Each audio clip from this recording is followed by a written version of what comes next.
Assalamualaikum warahmatullahi wabarakatuh. Perkenalkan, nama saya Nirwana Bonereti dengan NIM G00233134. Di sini saya akan menjelaskan tentang sistem otot perut yang membentuk six-pack. Jadi otot perut adalah otot pembentuk dinding perut. Perut merupakan bagian batang tubuh yang menghubungkan dada dan panggul. Dinding perut terbentuk dari kulit, fasia, dan otot serta membungkus rongga perut dan organ dalam. Terus otot perut menopang batang tubuh, memungkinkan pergerakan, menahan organ pada tempatnya, dan bersifat distensibel atau mampu mengakomodasi perubahan dinamis volume isi perut. Otot perut bagian dalam bersama dengan otot panggul intrinsik membentuk otot inti dan membantu penjaga tubuh tetap stabil dan seimbang serta melindungi tulang belakang. Penyebab ketegangan otot perut antara lain peregangan berlebihan, penggunaan berlebihan atau kekerasan, gerakan batang tubuh yang buruk, teknik yang tidak tepat saat melakukan olahraga yang mengharuskan berlari, berputar, dan melompat, mengangkat berat, tertawa, batuk, dan bersin. Jadi ini gambar umum otot dinding perut tampak anterior. Terus otot dinding perut anterolateral itu ada dua otot vertikal terletak di garis tengah atau dibelah dua oleh linea alba, yaitu rectus abdominis dan pyramidalis. Terus ada juga tiga otot pipi pada sisi anterolateral tersusun dari superficialis hingga dalam, miring perut bagian luar, miring perut bagian dalam, dan transversus abdominis. Terus ini ada otot dinding belakang, ada quadratus. Salah satu fungsi QL adalah fleksi lateral dan ekstensi kolom vertebral, dan selama inhalasi membantu diafragma memfiksasi tulang. Ada rusuk ke-12, psoas mayor, psoas minor, iliculus. Terus ada juga diafragma, aspek posterior diafragma. Terus ini juga sistem otot yang ada di abdomen itu ada 3 lapisan otot pada dinding perut dengan lapisan keempat di antara anterior tengah. Lapisan keempat di wilayah tengah adalah rectus abdominis yang memiliki serat otot vertikal yang melenturkan batang tubuh yang menstabilkan panggul. Di kedua sisi rectus abdominis terdapat 3 lapisan otot perut lainnya. Nah, lapisan terdalam adalah transversus abdominis yang memiliki serat yang tegak lurus dengan rectus abdominis. Transversus abdominis terletak untuk menekan, menopang perut serta memberi stabilisasi inti statis. Terus lapisan miring bagian dalam berjalan ke atas dan ke depan dari sisi perut, dan lapisan miring luar yang membentuk lapisan otot terluar perut berjalan ke bawah dan ke depan. Terus ini ada gambarnya bagian muscle of the abdominal. Jadi yang selanjutnya itu ada rectum proprium. Nah, anus dan rectum adalah dua bagian yang berbeda, tapi keduanya memang terletaknya berdekatan. Terus rectum adalah saluran penghubung antara usus besar dengan anus. Dari atas ke bawah anatomi seluruh pencernaan, rectum berada di atas anus. Sementara itu anus terletak pada ujung dan merupakan bagian terakhir pada saluran pencernaan. Panjang rectum berkisar mulai dari 15-20 cm. Pangkal rektum berada di ujung kolon sigmoid, yaitu bagian terakhir pada usus yang berbentuk menyerupai huruf S. Terus ada anatomi analis kanalis, itu saluran anus berfungsi sebagai saluran yang menghubungkan rektum dengan ujung sistem pencernaan, yaitu anus. Letaknya di dalam segitiga anal perioneum dan di antara fossa ischial. atau istiorektal yang berisi lemak dan berbentuk baji yang mengakomodasi perluasannya untuk mengeluarnya bahan tinja. Peralihan dari rektum ke anus dapat dikenali dari sambungan anorektal atau cincin anorektal yang tampak sebagai lengkungan pada saluran cerna dan ditopang oleh gendongan otot puborektal. Persimpangan anorektal juga merupakan tempat serabut otot kedua sfinkternya menyatu secara superior dengan serat otot puborektalnya.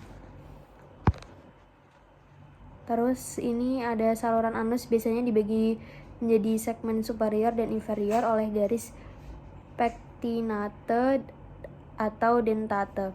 Garis pectinate adalah garis zigzag yang terlihat terbentuk dari aspek inferior lipatan memanjang yang dikenal sebagai kolom anal atau kutub analnya. Terus garis pectineal membatasi 2/3 saluran anus superior dan 1/3 inferior. Ini juga berfungsi sebagai penanda embriologis yang menjelaskan perbedaan suplasi arteri, drainase vena, drainase limfatik, dan suplasi saraf pada segmen saluran anus. Terus ada neurovaskularisasi rektum dan anus, itu suplai darah arteri saluran anus berasal dari arteri rektal superior, tengah, dan inferior yang cabangnya mencapai submukosa anus. 3 batang arteri utama pada posisi anterior kanan, posterior kanan, dan lateral kiri dapat diisolasi di bawah garis pectinat. Mereka sebagian besar berasal dari arteri rektal superior. Di sepanjang plexus vena submukosa anal terdapat dilatasi fusiform, sakular, atau serpiginosa yang terbatas pada bagian bawah saluran anus. Nah, plexus ini terutama merupakan cabang dari vena rektal superior ke sistem portal dan kedua. Dari vena rektal tengah dan inferior serta vena sacralis lateral ke vena cava inferior. Komunikasi langsung arteri vena telah ditunjukkan melalui potongan serial dan radiografasi spesimen kadaver dan arteriografasi sementeria inferior selektif pada pasien. Sifat ereksi submukosa anal seperti yang ditunjukkan oleh ruang pembuluh darah yang besar, pirau arteri, vena, dan sistem glomik dapat berfungsi dalam mekanisme ereksinya. Jadi selanjutnya saya akan menjelaskan tentang peritoneum. Jadi peritoneum adalah membran serosa yang memiliki rongga perut. Ini terdiri dari sel-sel mesotelial yang didukung oleh lapisan tipis jaringan fibrosa dan secara embriologis berasal dari mesoderm. Peritoneum berfungsi untuk menopang organ perut dan berperan sebagai saluran jalannya saraf, pembuluh darah, dan saluran limfatik. Meskipun peritoneum tipis, namun terdiri dari 2 lapisan dengan ruang potensial di antara keduanya. Ruang potensial antara kedua lapisan tersebut mengandung sekitar 50 hingga 100 mili cairan serosa yang mencegah gesekan, memungkinkan lapisan dan organ meluncur bebas. Nah, lapisan luar adalah peritoneum parietal yang menempel pada dinding perut dan panggul. Lapisan viscera bagian dalam membungkus organ dalam dan terletak di dalam ruangan intraperitoneal.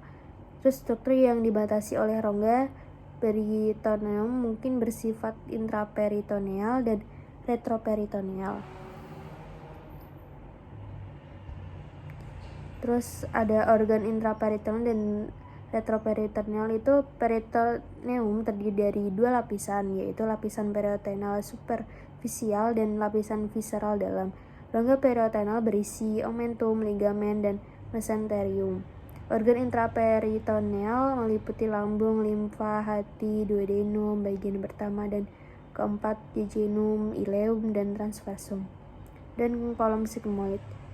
Organ retroperitoneal terletak di belakang selubung posterior periosteum dan meliputi aorta, esophagus, bagian kedua dan ketiga duodenum. Kolom ascendens dan descendens, pankreas, ginjal, ureter, dan kelenjar adrenal.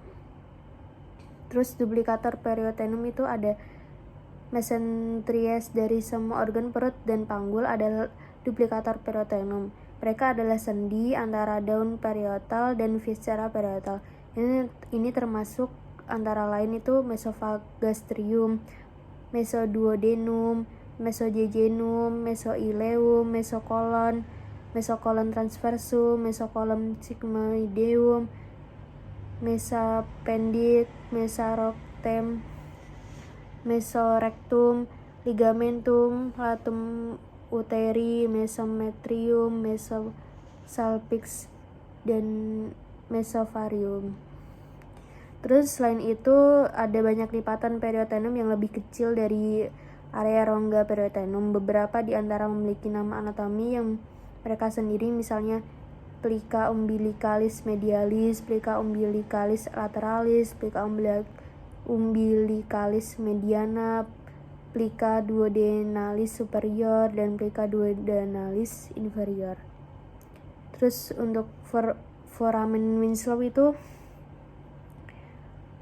kantu kecil terletak di posterior lambung dan omentum minus. Hal ini memungkinkan lambung untuk bergerak bebas melawan struktur posterior dan inferiornya.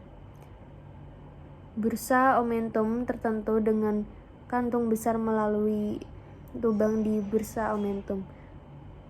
Hingga foramen epiploica atau Winslow. Foramen epiploica terletak di posterior tepi bebas omentum minus atau ligamentum hepatoduodenal. Terus di sini ada gambarnya. Untuk yang foramen Winslow ada laser omentum dan laser sac. Terus periosteum membagi rongga ke dalam banyak kompartemen. Salah satunya adalah laser sac. Di sini ada terlihat di gambarnya, atau kantung kecil yang terletak di belakang lambung dan bergabung ke dalam greater sac dan greater sac atau kantung besar melalui foramen Winslow. Terus beberapa organ yang melekat pada dinding perut melalui lipatan periosteum dan ligamen seperti hati dan lain-lain menggunakan luas daerah dari periosteum seperti pankreas. Ligamen periosteal sebenarnya lipatan padat periosteum yang digunakan untuk menghubungkan organ dalam ke organ dalam atau organ dalam ke dinding perut. Mereka diberi nama sedemikian rupa untuk menunjukkan apa yang mereka hubungkan secara seperti contoh ligamen gastroesophageal, ligamen menghubungkan lambung dan usus besar, dan ligamen splenocoelic ligamen menghubungkan limpa dan usus besar, dan ligamen